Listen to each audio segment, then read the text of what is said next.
Hello! So this video I think is going to be my hacking story, and before I get into it, I just want to tell you just a couple things that will just help you understand the hacking story and what happened to me, why this guy hacked me, just the reasons behind it.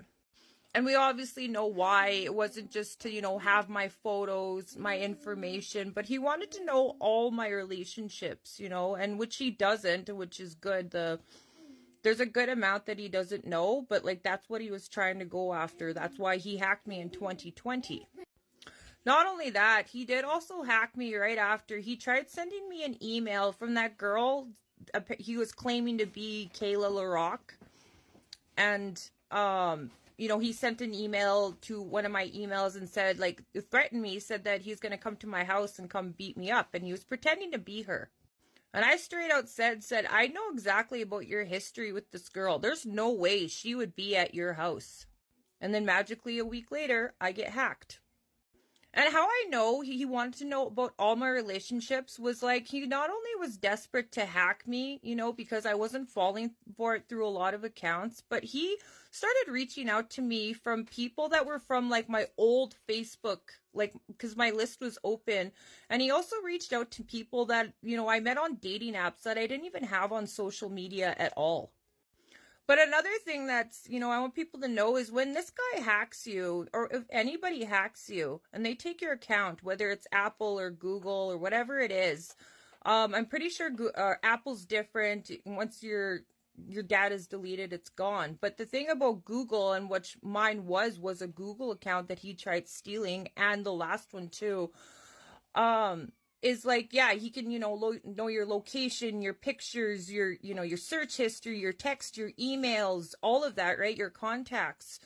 But when you delete stuff, and let's say you delete some pictures or something you looked up, something embarrassing, whatever it is, whatever you deleted, important documents, he can upload it. All you got to do is go down to at the very bottom, if you go to your settings in your Google and it says download Google data report, and that'll download everything that was tied to your account, all your accounts that are inactive, even if you have a Facebook account that you don't use, you don't even have the app or anything, you don't even use the email for it, anything that was tied to that Google account, anything that was deleted, he can extract all of it, pictures, anything you deleted. So that's why I'm out here trying to urge people to be very careful, because he'll download all of it.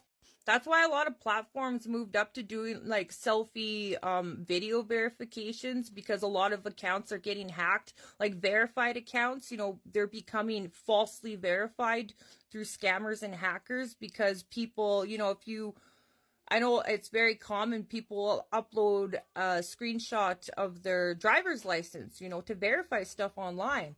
Well, once it's in your Google Drive, it's there forever, right? So, I'm not saying people don't do that. That's why I'm on here, is just to be very careful for that stuff. But thank God, it's getting harder for that stuff. I know a lot of places are changing to selfie video verification, so it's right there on the spot and it can't be duped or anything like that.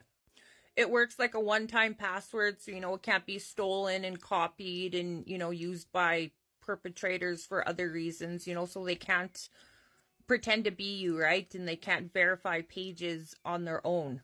But now that's out of the way, and you kind of understand why he hacked me, and why he was trying to hack me last year, because he had my account. I think that Google account was from 2016 to 2024, and I'm pretty sure he got a hold of my older one from when I was 18.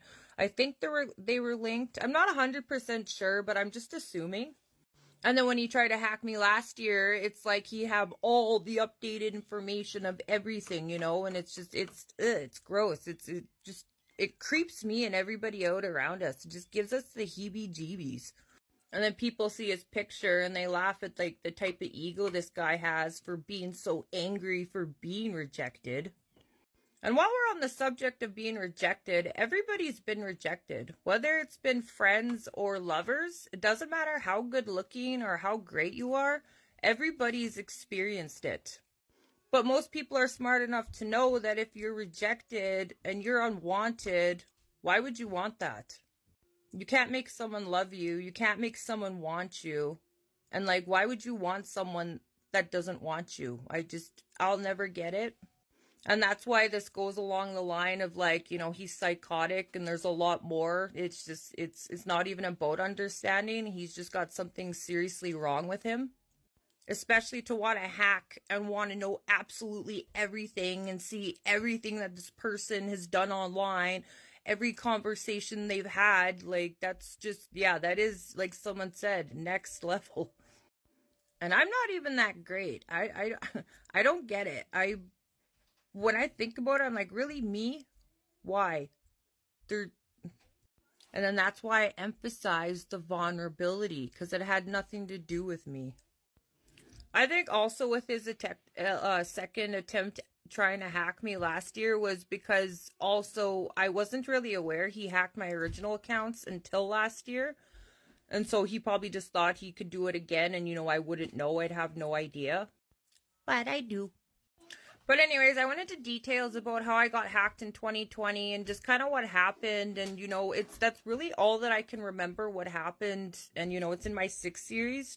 But I'll go to what happened last year, and I guess I'll just explain, kind of what happened just before, during, and after.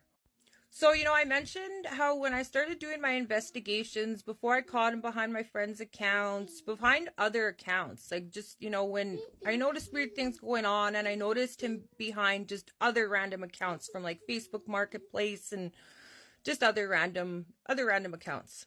And then that's when I realized I was tied to a bunch of bogus Facebook pages that he ran, I don't know if he created himself or if he hacked, but once I started unjoining myself from those and deleting a bunch of accounts, that's when he picked up his activity.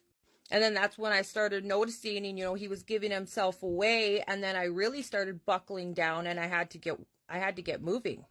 Because not only did I notice weird things going on online, but my devices were bugging out. And that's like, and I know sometimes they glitch out, but it was just little signs. And, I was so distracted with my investigations and just what I was thinking about that I was missing a lot of signs that I didn't notice until like a little bit before he initially tried hacking me.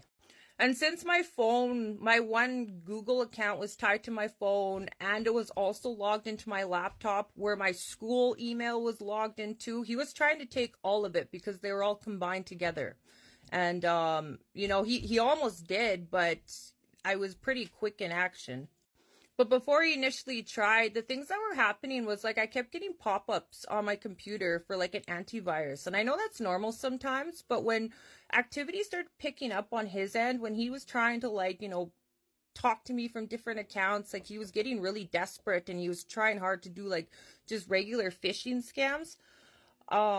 Anyways, I was noticing the pop-ups. Sorry, I kind of had a lag there. And when his activity started picking up, the pop-ups started getting more frequent, like more apparent. They started popping up a hell of a lot more. That's what I noticed. My phone kept doing that, kept having a bunch of pop-ups, kept bugging out. I've noticed just like apps moving around and like I couldn't never find anything on my phone when I searched. But when he was realizing that I was searching around and trying to figure out what was going on my device, that's why I say I think he had a rootkit attached to my device because he somehow knew when I was trying to look up things and when I was trying to look like in the back of my phone or in the back of my computer. And just before he hacked me, when I was going on to Google and Reddit, he completely blanked out the web browser. Like, when I tried to look up stuff, he was completely blanking it out, so I wasn't able to read anything. So that's when I went to another device that he had no control of, and that's when I looked up stuff. But not only was he preventing me from trying to look up, how to fix what was going on and, like, how to look for stuff, when I kind of figured out a little bit on how, like, to go to the back codes and stuff to try and identify. I didn't know what I was doing at the time, but I was just trying to do my best. When I was trying to open up the panel, he was physically stopping me from opening up the panel. And it looks like we're running out of time, so there'll be a next video for this. I'll catch you there, guys. Bye.